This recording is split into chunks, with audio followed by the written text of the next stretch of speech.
اللہ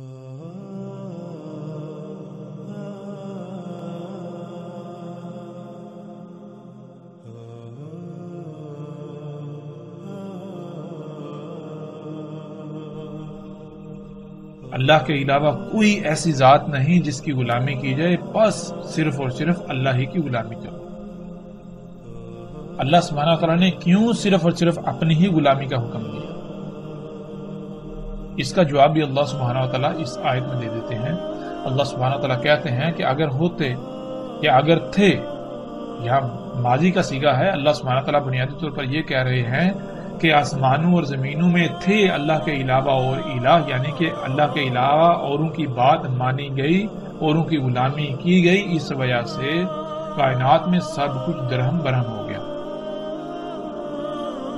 قرآن کا اسلوب ایسا ہے گویا کہ ہم نے ماضی میں کچھ کیا تو ہمیں وہ بتایا جا رہا ہے، لیکن جب ہم قرآن کا ترجمہ کرتے ہیں، قرآن کو پڑھتے ہیں، تو ہم چونکہ اس دور میں اس وقت میں موجود ہیں تو ہم ماضی کی بجائے حال کو لیتے ہیں، تو اس کے مطابق ہم ترجمہ کرتے ہیں، اس کے مطابق ہم قرآن کو لیتے ہیں۔ لیکن قرآن میں اللہ سبحانہ تعالیٰ نے ماضی کا صیغہ استعمال کر کے پہلے ہی یہ خبریں دے دی کہ ایسا سب کچھ ہو چکا۔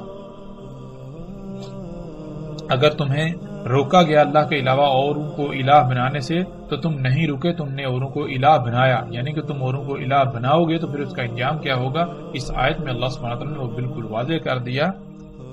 اگر تھے آسمانوں اور زمینوں میں الہ اللہ کے علاوہ تو سب کچھ درہم برہم ہو جاتا، ہر طرف تباہیاں ہو جاتی، ہر مخلوق میں خرابیاں ہو جاتی، تمام مخلوقات میں خرابیاں ہو جاتی، ہر طرف فساد ہو جاتا۔ بس اللہ پاک ہے، اللہ رب ہے عرش کا، اور اللہ پاک ہے اس سے جو کچھ تم کر رہے ہو۔ یعنی اللہ سبحانہ و تعالیٰ نے یہ کہا، اللہ سبحانہ و تعالیٰ یہ کہہ رہے ہیں کہ اللہ سبحانہ و تعالیٰ نے اس کائنات کو خلق کیا تو اس کائنات کے نظام کے چلانے کی جو صلاحیت ہے، جو اہلیت ہے، وہ بھی صرف اور صرف اللہ کے لیے ہے۔ اللہ کے علاوہ کوئی بھی ایسا نہیں ہے کہ جو اس کائنات کا نظام چلا سکے۔ جس کی مرضی سے کائنات میں کچھ ہو سکے تو کائنات ٹھیک رہے، ایسا کوئی بھی نہیں سوائے اللہ کے۔ تو جو کچھ بھی تم کر رہے ہو، جو اعمال، جو کرتوت تم کر رہے ہو، جو حکم تم دوسری مخلوقات کو دے رہے ہو، جو کچھ تم دوسری مخلوقات کو کرنے پر مجبور کر رہے ہو، اللہ نے اس کا حکم نہیں دیا، اللہ اس سے پاک ہے۔ یہ سب کچھ اللہ کے حکم، اللہ کی مرضی کے خلاف ہو رہا ہے، تم خلاف کر رہے ہو۔ تو اللہ سبحانہ وتعالیٰ نے بالکل واضح کر دیا کہ اگر ہوتے آسمانوں اور زمینوں میں اللہ کے علاوہ اور الہ تو کیا ہو جاتا؟ تو فساد ہو جاتا۔ اس لیے اللہ سبحانہ وتعالیٰ نے کہا تھا کہ اللہ کے علاوہ اور کوئی الہ نہیں، اس لیے صرف اور صرف میری ہی غلامی کرو۔ تو آج ہم دیکھتے ہیں کہ آج کیا انسان اللہ کی غلامی کر رہے ہیں یا اللہ کے علاوہ اوروں کی غلامی کر رہے ہیں؟ اگر ہم تھوڑا سا غور و فکر کریں، اپنے ارد گرد نگاہ دوڑائیں، اپنے ہی گریبان میں جھانکیں تو حق ہمارے اوپر بالکل کھل کر واضح ہو جائے گا۔ اب سوال یہ پیدا ہوتا ہے کہ اللہ سبحانہ و تعالیٰ نے ایسا کیوں کہا کہ اللہ کے علاوہ اگر اور الہ ہوتے تو ہر شے درہم برہم ہو جاتی، کائنات میں تمام مخلوقات جو ہیں ان میں فساد ہو جاتا، ان میں خرابیاں ہو جاتی، بیماریاں، نقائص، عیوب پیدا ہو جاتے، سب سارے کا سارا نظام درہم برہم ہو جاتا۔ اللہ تعالیٰ نے جو کائنات میں ایک میزان، ایک توازن قائم کیا ہوا ہے وہ بگڑ جاتا۔ یہ کیوں اللہ تعالیٰ نے کہا، اور کیوں اللہ تعالیٰ نے یہ کہا کہ اس کائنات کا نظام چلانے کی اہلیت و صلاحیت صرف اور صرف اللہ ہی کی ذات میں ہے، اللہ کی ذات کے علاوہ کوئی بھی ایسا نہیں جو اس کائنات کا نظام چلا سکے۔ کیوں اللہ تعالیٰ نے ایسا کہا؟ اور جو کچھ تم کر رہے ہو اللہ تعالیٰ اس سے پاک ہے، یعنی کہ یہ اللہ کی مرضی کے خلاف ہو رہا ہے، اللہ تعالیٰ ایسا نہیں چاہتا، تم اللہ کے مقابلے پر الہ بنے ہوئے ہو۔ ایسا کیوں اللہ سبحانہ تعالیٰ نے کہا؟ کیوں اللہ تعالیٰ نے صرف اور صرف اپنی غلامی کا حکم دیا؟ تو اس کی وضاحت بھی اللہ سبحانہ تعالیٰ قرآن میں کھول کر دیتے ہیں، جیسا کہ ہم ان آیات میں دیکھ سکتے ہیں۔ اللہ سبحانہ تعالیٰ کہتے ہیں اور وہی ہے ذات جس نے خلق کیا آسمانوں اور زمین کو حق کے ساتھ۔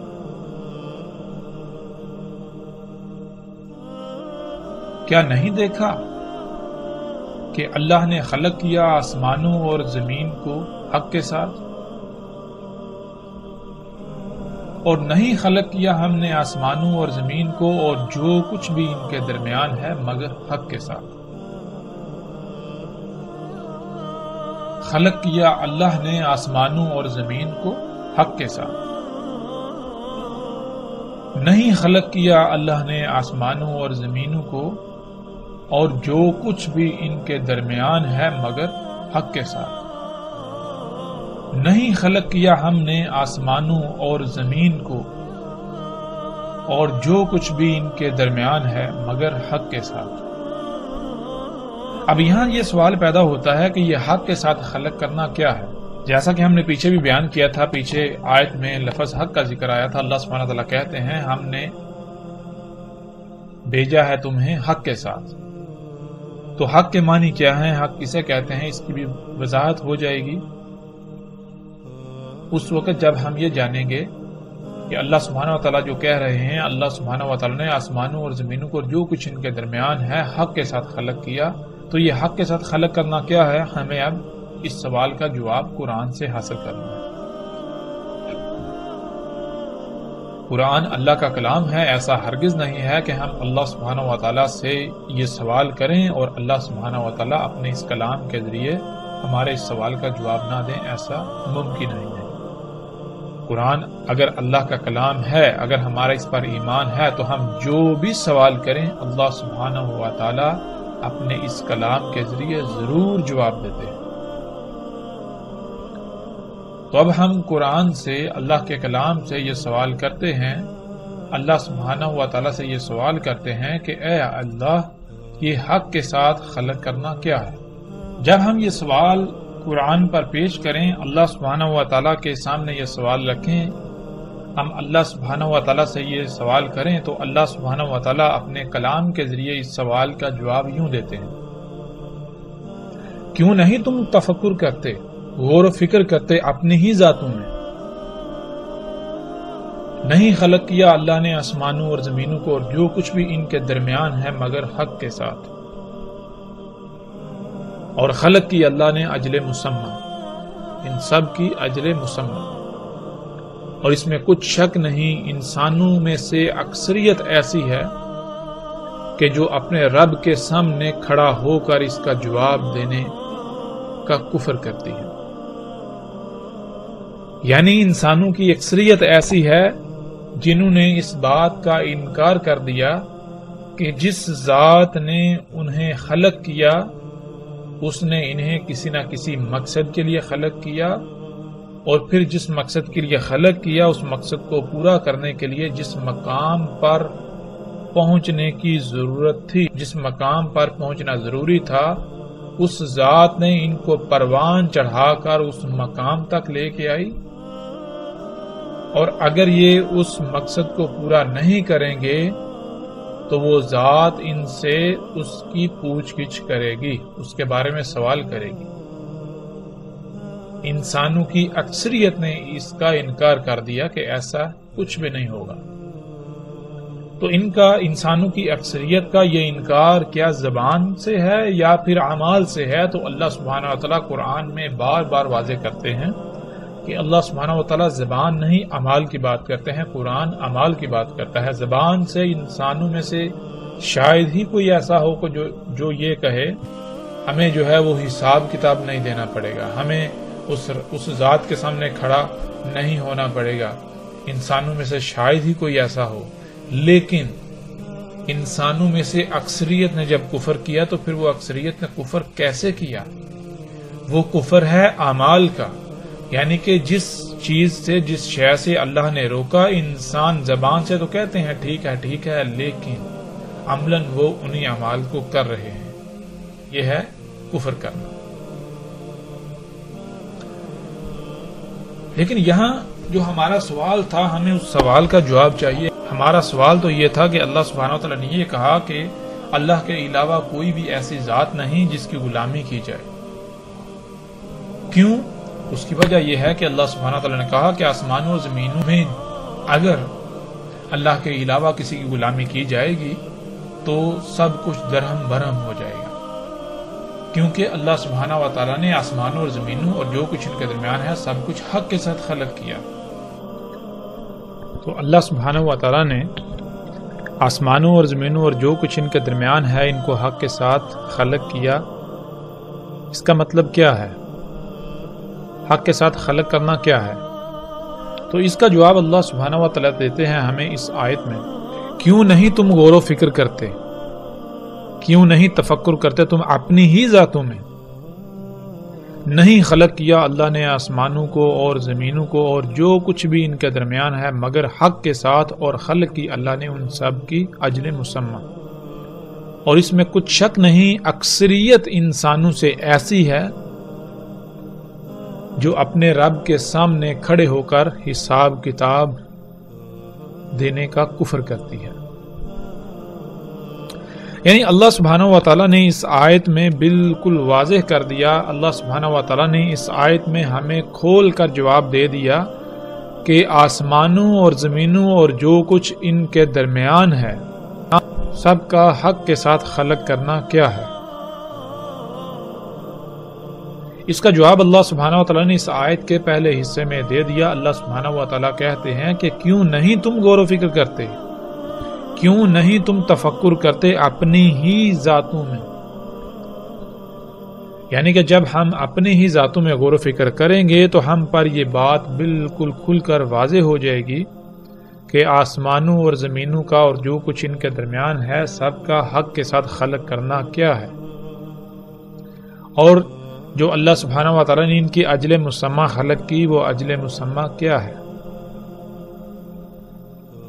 اور پھر ہمارے اوپر یہ بات بھی واضح ہو جائے گی کہ اللہ سبحانہ وتعالی نے کیوں صرف اور صرف اپنی ہی غلامی کا حکم دیا، اور کیوں اللہ سبحانہ وتعالی نے کہا کہ اللہ کے علاوہ اگر کسی کی غلامی کی جائے گی تو کائنات میں فسادت، ہر طرف فساد ہو جائے گا، درہم برہم تمام مخلوقات میں خرابیاں ہو جائیں گی۔ کیوں اللہ سبحانہ وتعالی نے یہ کہا کہ اس کائنات کا نظام صرف اور صرف اللہ سبحانہ وتعالی کی ذات ہی چلا سکتی ہے، اس کے علاوہ دوسرے کسی میں یہ اہلیت و صلاحیت نہیں کہ وہ اس کائنات کا نظام چلا سکے، یا پھر اللہ کے علاوہ اگر کسی کی ایک رائے برابر بھی بات مانی جائے اس کائنات میں، کسی کی مرضی کے مطابق اس کائنات میں رائے برابر بھی عمل کیا جائے تو یہ کائنات ٹھیک رہے، ایسا ہرگز نہیں۔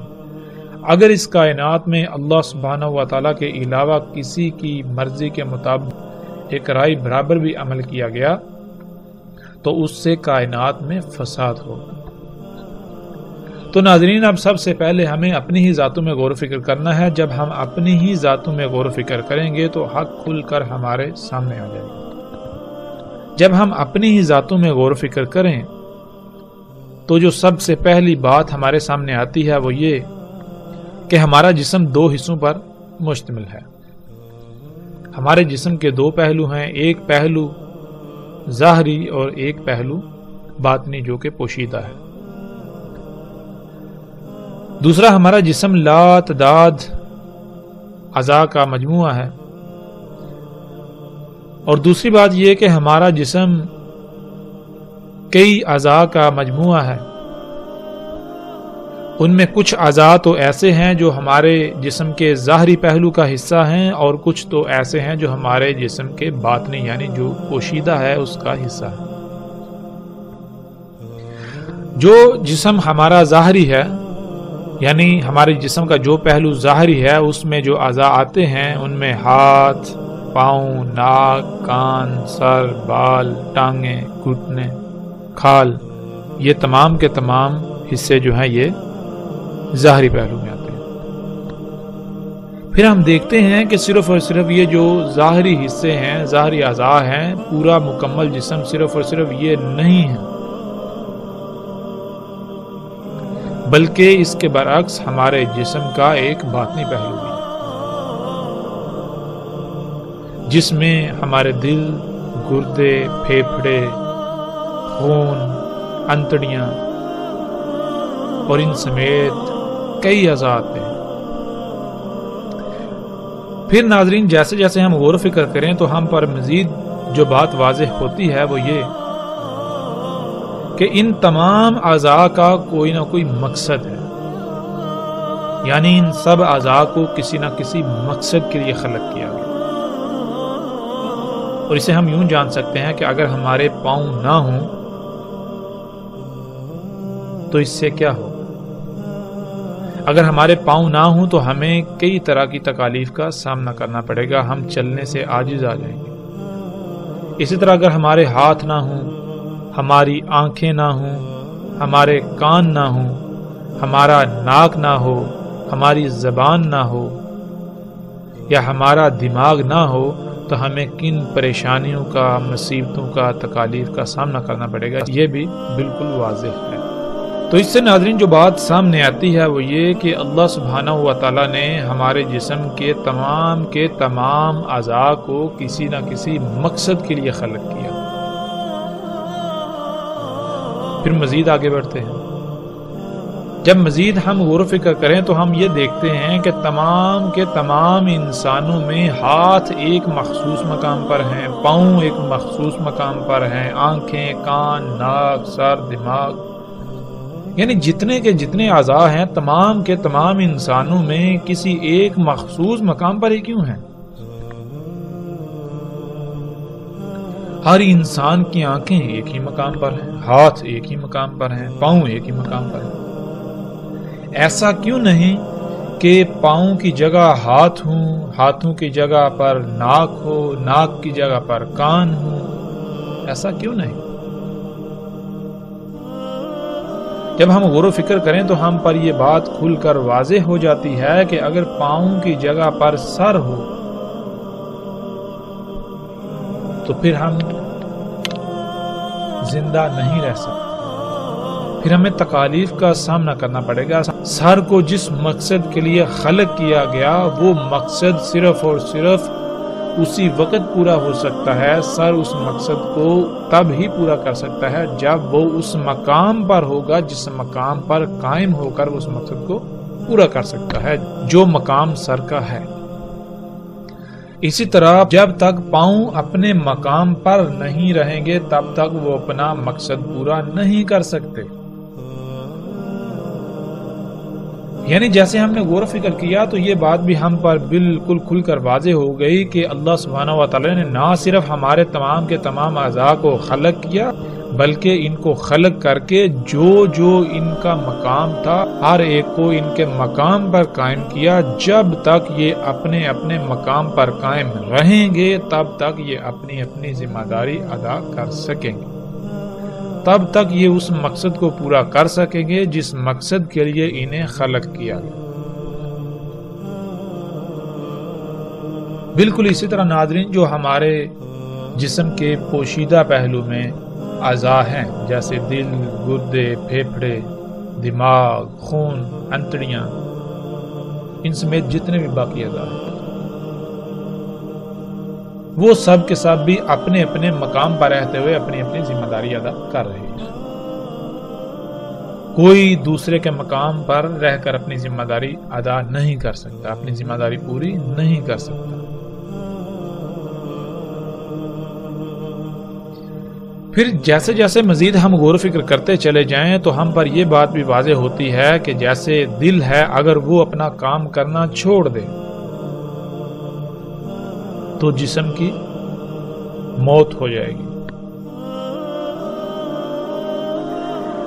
یعنی جسم کے تمام اعضاء ایک دوسرے کے ساتھ ایسے مشروط ہیں، سب کا ایک دوسرے کے ساتھ ایسا تعلق قائم ہے کہ جب ایک اپنی ذمہ داری پوری کرے گا تو دوسرا عضو اپنی ذمہ داری پوری کر پائے گا۔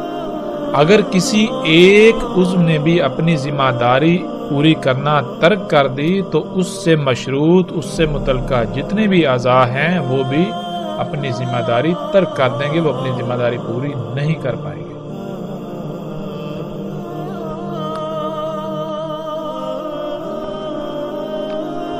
تو اس سے جو بات سامنے آئی وہ بات یہ سامنے آئی کہ اللہ سبحانہ و تعالی نے ہمارے جسم کو ایک مشین کی مانند خلق کیا۔ ہمارا جسم کئی اعضاء کا مجموعہ ہے، ہر عضو ایک پرزے کی مانند ہے، اور یہ تمام اعضاء ایک مشین کے پرزوں کی مانند اپنے اپنے مقام پر فٹ کر دیے گئے۔ جب تک یہ تمام کے تمام اعضاء اپنے اپنے مقام پر رہتے ہوئے اپنی اپنی ذمہ داری ادا کریں گے تو پورا جسم گویا کہ پوری مشین بالکل ٹھیک رہے گی۔ اگر کسی ایک نے بھی اپنی ذمہ داری ترک کی تو اس پوری مشین کے اندر خرابیاں پیدا ہو جائیں گی،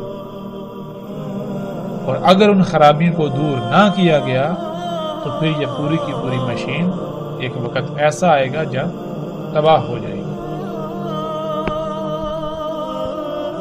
پھر اسی طرح مزید جب ہم غور و فکر کریں،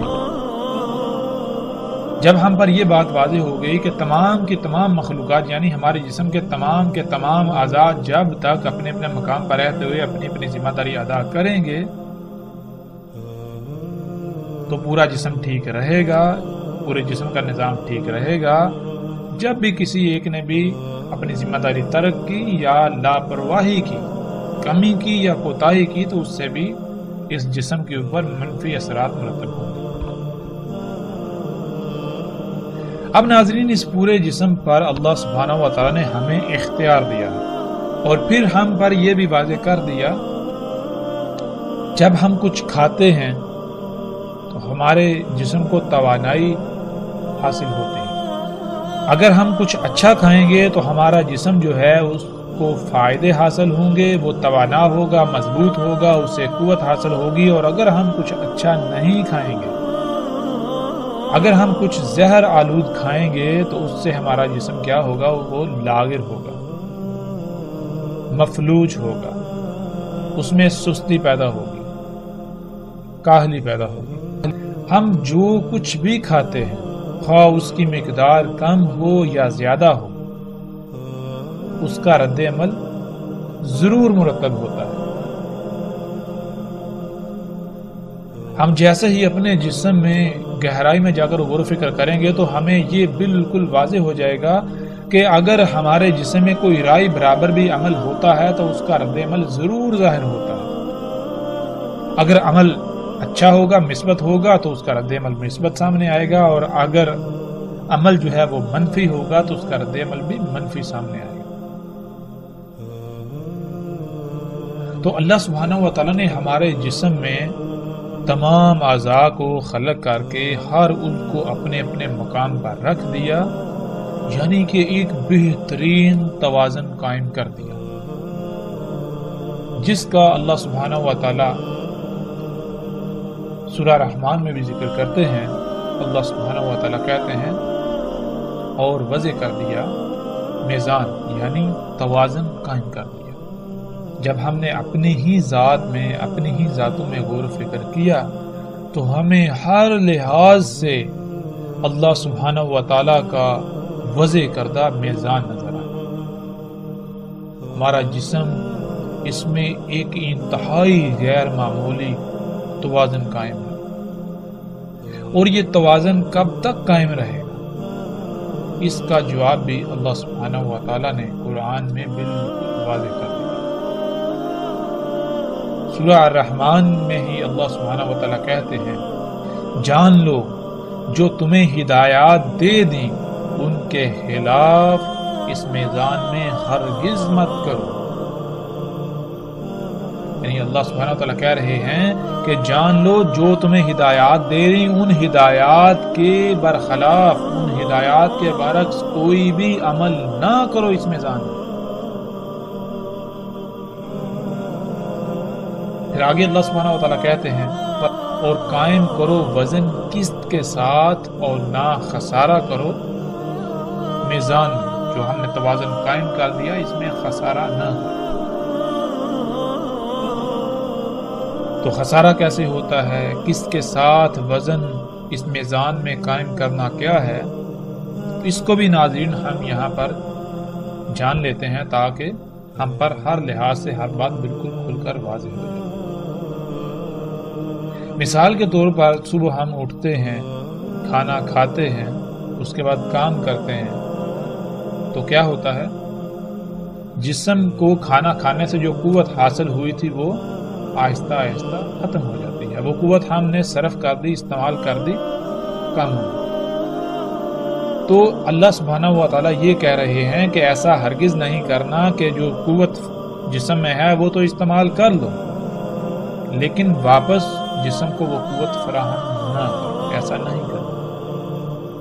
قسط کہتے ہیں، مثال کے طور پر ایک ترازو ہے، اس کے 2 پلڑے ہیں، دونوں پلڑوں میں برابر برابر وزن کی اشیاء رکھی ہوئی ہیں، تو اگر آپ اس کے ایک پلڑے سے کچھ اٹھاتے ہیں تو وہاں اتنا ہی وزن دوبارہ رکھ دینا تاکہ وہ جو میزان ہے، جو توازن ہے، وہ برقرار رہے، توازن بگڑے نہ۔ تو اللہ سبحانہ و تعالیٰ نے جو ہمارے جسم میں میزان قائم کر دیا، ہم نے قسط کے ساتھ اس میزان کو قائم کرنا، یعنی اپنے جسم میں جو کچھ استعمال کرنا ہے واپس اس جسم کو اللہ کی ہدایات کے مطابق وہ فراہم بھی کرنا ہے۔ جب تک خالق کی ہدایات کے خلاف کوئی عمل نہیں ہوگا، تب تک خالق کی ہدایات کے مطابق اس میزان میں عمل کیا جائے گا تو اس میں کوئی خسارہ نہیں ہوگا، کوئی کمی نہیں ہوگی، اور جب ہی ہم نے خالق کی ہدایات کو نظر انداز کیا تو اس میزان میں خسارہ ہو جائے گا۔